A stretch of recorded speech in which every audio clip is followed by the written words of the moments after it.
Good morning, everyone.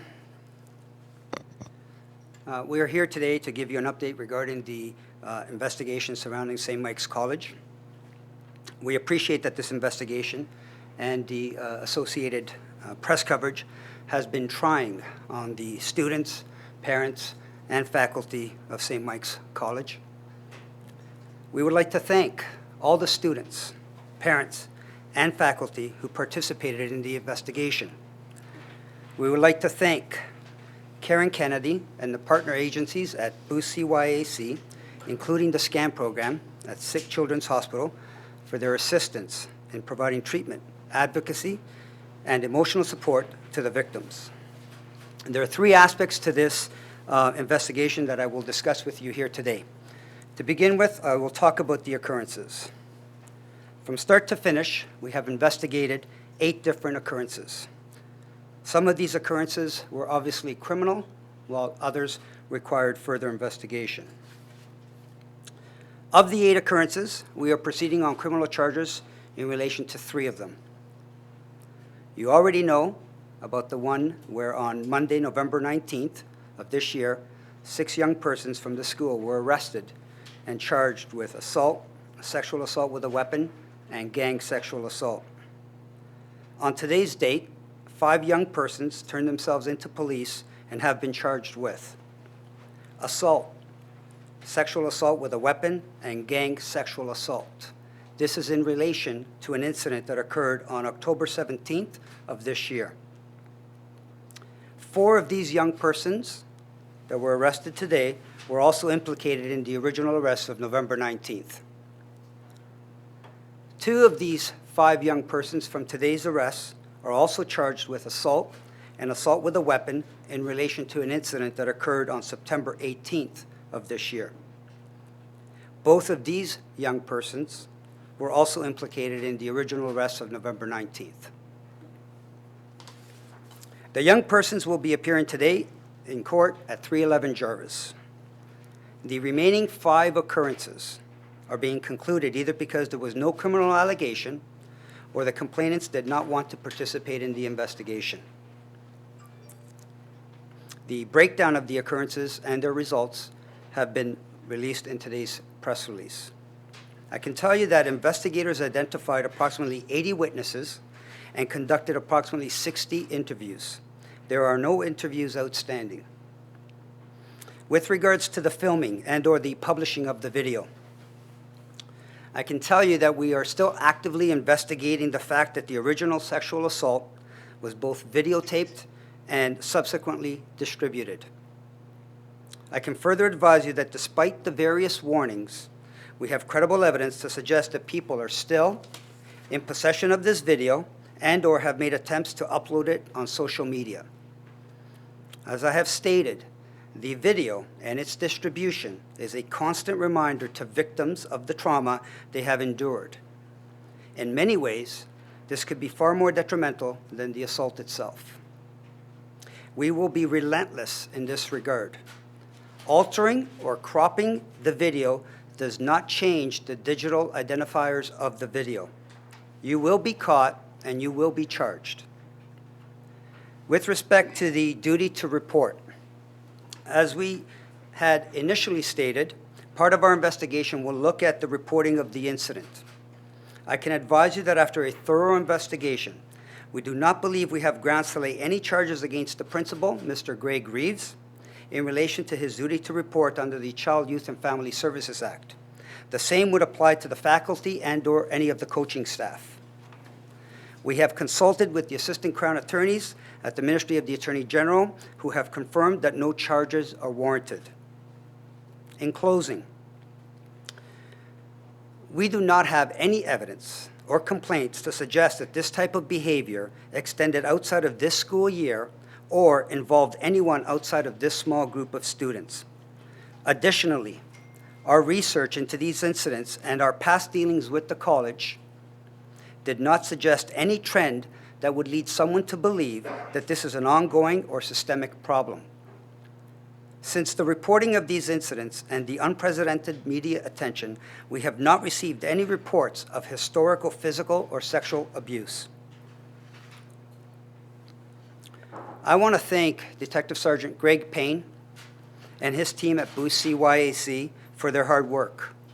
These officers worked countless hours to bring some closure to the victims of these incidents and to the parents, students, and faculty of St. Michael's College who have been affected by the actions of a few students. I think that this particular case has brought much-needed attention to this type of behavior. Physical and sexual abuse cannot be tolerated anywhere, let alone in schools where children should feel safe. Parents, students, and teachers are all talking about this and of what is expected of them, and that is a good thing. I want to close with a sense of optimism. This matter only came to our attention because of a young boy who had seen the video on social media and alerted his principal. This all started with him, and I want to end with him by saying, young man, you should be very proud of yourself. I'll take questions. How many victims, you say that there's 2 sexual assaults before the courts right now. Are they 2 different victims? Yes. 2 different victims. And there's one new student who's been arrested in, I guess, incident number 8. Correct. Correct. So there's a 7th student arrested. Was that student expelled, or was this student still attending school since, I guess, we learned of all this back in November? I don't know whether that student has been expelled, but I suspect that if he wasn't, he will be shortly. No, I'm just wondering if he was amongst the group of 8 students, 7 or 8 students that was expelled initially by the principal when this all kind of broke, or if he had been like attending classes the whole time. I don't know. I don't have that answer for you. Was the second sexual assault also videotaped? Sorry. Which section sexual assault are you talking about? Sexual assault that's resulted in charges. So number 8. You're talking about incident number 8? Yeah. We have information that it may have been videotaped, but we don't necessarily have that video right now. Is the nature of that video similar to incident 1? Yes, Is it, and it's a different victim, correct? correct. Do you know, do we have an age of the victim? I don't. Did number 8 also happen in the locker room? I believe so, yes. Did it also involve broomstick? I'm not going to comment on what the object is. So now that there's 2 incidents, 2 separate incidents involving 4 of the 5 same students, are you concerned, or do you believe that there could be other incidents that you have to look into, or That may come to light. that we aren't looking? Well, I can tell you that we have investigated 8. I mean, I can't predict what may come in the future. As it stands right now, we don't have any information to suggest that there's any other incidents outside of what we currently have, and none have been reported to us. When was police notified of this second incident, and did the school or the principal know of that second incident before you guys did? I don't know the answer to that. I don't know the answer to that. Did that incident involve members of the football team or the basketball team? Everyone's disclosed? All the incidents involve members of the football team. Correct. Can you comment on the length of time between the 2 incidents of when they're alleged to have occurred? Did they happen the same day? Did they happen a week apart, a month apart? The original incident from November 19th's arrest occurred on November 7th. The incidents that the boys are charged with today, the assault with a weapon occurred on September 18th, and the sexual assault that the boys were charged with today occurred on October 17th, all of this year. 5 of these incidents have been closed. You mentioned that some of them are because the victims did not want to go forward with it. Can you talk about the willingness of some of these kids to speak up, to come forward, especially after what they saw around the school, the reaction of the parents was very public in terms of not believing what was going on? Can you speak about that? I'm not really sure I understand your question, but Are these kids not willing to go forward because, do you think, because of the reaction to this case? Because it was very public, because there was a lot of people saying, you know. I couldn't answer that for you. I have no idea why they did or did not want to proceed. It is their right to decline to be interviewed, so we have to respect their right.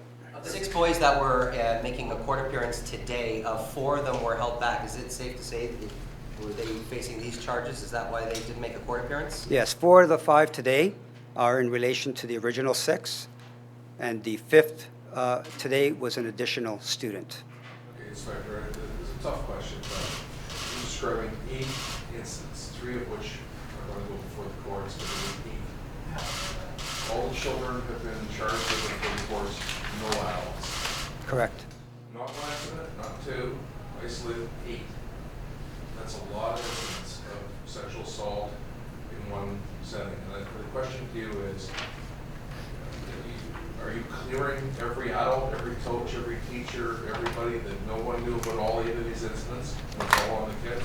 Or is the investigation still open and there could be an adult that, may have been in charge of this locker room or wherever it was? So, just to clarify, of the 8 occurrences, not all 8 were sexually motivated or sexually related. As it stands right now, we have no information to suggest that any of the teachers, any of the coaching staffs were aware of any of these occurrences. So as it stands right now, unless something comes to us in the future, there will be no charges in relation to the adults. A follow-up about that. So since there were no adults involved in this, in the 8 incidents, it's not all sexual assault, but all serious enough for you to investigate. Is there one particular gang leader or somebody that is sort of leading this? Or is it, and that's a tricky question too, but is it all these kids together deciding this, or is there one person that's sort of... Let me cut you off there. I don't have that answer for you, and I don't know whether there is an answer for that. Have you ever seen it before? Have I ever seen this before? Like this type of behavior? Well, this is obviously, this was going on there 8 times in some form or another, not just once or twice. Correct, but we should not lead to the conclusion that all 8 of those incidents involved the one junior football team. We're just telling you that we received information with regards to 8 occurrences involving St. Mike's College, not necessarily all affiliated to the same group of boys. So But the is there- 2 are. Sorry, let me just finish this. Go ahead. It's so complicated. So the 8 that were not all with this particular group then. There's the ones that you charged with, the 3 with the football team. The other ones are part of other teams or other things. I don't have any information that they're part of any other teams. I just can tell you that they are students at St. Mike's, both complaining and suspect, but we don't either have a criminal allegation. As you can appreciate, even some of the videos that we may have got at the beginning, it's hard to gauge whether they are or not criminal until we speak to the individuals. And if the individuals speak to us and clarify that it was non-criminal, then we close the investigation. Have students at any other schools come forward since this became public? Have you opened any investigations into any other behavior like this at other schools? Not this type of behavior, no. You said that there's evidence that a video is still trying to be uploaded or shared on social media. Are you talking about the first incident or the 8th incident where you believe there's a video also? No, I'm talking about the first incident. In relation to incident number 8, you mentioned that there's another video. Are the individuals in that video the ones that are, the only individuals, are they the ones being charged? Are there other witnesses or kind of spectators that are in that video as well, or is it just the individuals who are being charged? So just to clarify, I don't know that there actually is another video in relation to incident number 8. We have information that the incident was videotaped, but I have not seen that video, no. Do you think it's quite remarkable that this all happened in such a short span of time this year, but there's no reason to believe that this is systemic or there's no historical events like this occurring? So what would have, I know you can't probably answer this, but what would have sparked this to all of a sudden start happening this year? I can't answer that. I have no idea. Have the police been contacted by any other schools or students in investigating other incidents at other schools that now that this has come to light, maybe some other individuals might feel confident to come to police now? Again, I don't know the answer to that. I'm sure that students probably do feel more comfortable coming forward, but I don't know whether any of them have and or whether or not any of it. I can tell you that we don't have any other investigations that arise from the same set of circumstances. How are the 2 victims being, I guess, taken care of? Are they still in school? What kind of services are being offered to them? The services that are being offered to them are done through Boost CYAC. They get both physical or physical treatment, as well as emotional support, and they have an advocate assigned to them. Are any of the accused also victims? I'm not ready to answer that question. You mentioned the young man that phoned in. I took that to mean someone not related to this in any way saw it and told his principal the one that you trained. Yes. Is there some sort of an award or something that that young person could get? Because obviously this was a crisis there, and this is the turning point that happened. There is a community award. We will consider that, but at this point in time, we're just going to wait and see how things play out in court. Just to go back to the earlier question. Sorry, go ahead. You talked about, students or people attempting to upload these videos. Given the way that they've been distributed and shared among young people, in your opinion, is there a greater need right now in high schools, elementary schools across this province for more awareness on how social media factors into sexual education and talent? Absolutely. I think we're missing the mark on that very issue. The filming and publishing of these videos, I can't state how important it is that students understand that is not acceptable behavior and does delve into criminal territory. How often do these girls even know or have a general sense of awareness that they had done something wrong? I don't know how to answer that question for you. I don't know. Just to go back to the earlier question about the incident and possibility of the video, is your belief that the 4 or 5 boys that were charged here were the only ones present in the room other than the victim, or do you believe that there may have been more people who were just onlookers, witnesses, happened to be around? I don't have an answer to that. I don't know. Take one more question. More charges. With these 5 cases that are dropped, you mentioned that it could be because there wasn't enough evidence that it was criminal. It could be that it's because the victims didn't want to come forward. So, I mean, what should we take from that? Like, did this actually happen? Are these crimes, some of them? Some of them, yes. Some of them, no. Because at the end of the day, like I said to you, what we have is, like in one instance, a short 1-second video, and it's very difficult to decipher whether or not it is a criminal act or whether it was in some form or fashion consensual. You should probably not take too much away from the fact that, and I'm going to use the word that you said, dropped. We have not dropped anything. We have concluded our investigation as it relates to these 5 occurrences. But if in the future someone comes forward with new information or if the complainant comes forward and wants to proceed, we will reopen it and revisit. In regards to this October 17th alleged assault,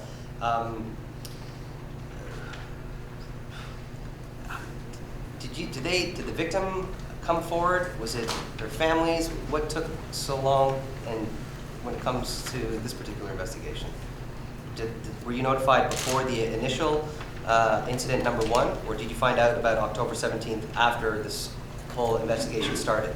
We found out about October 17th incident after the investigation commenced. Thanks, everybody else. Stay behind if anybody needs to walk through these, please. Thanks, everybody. Thank you very much.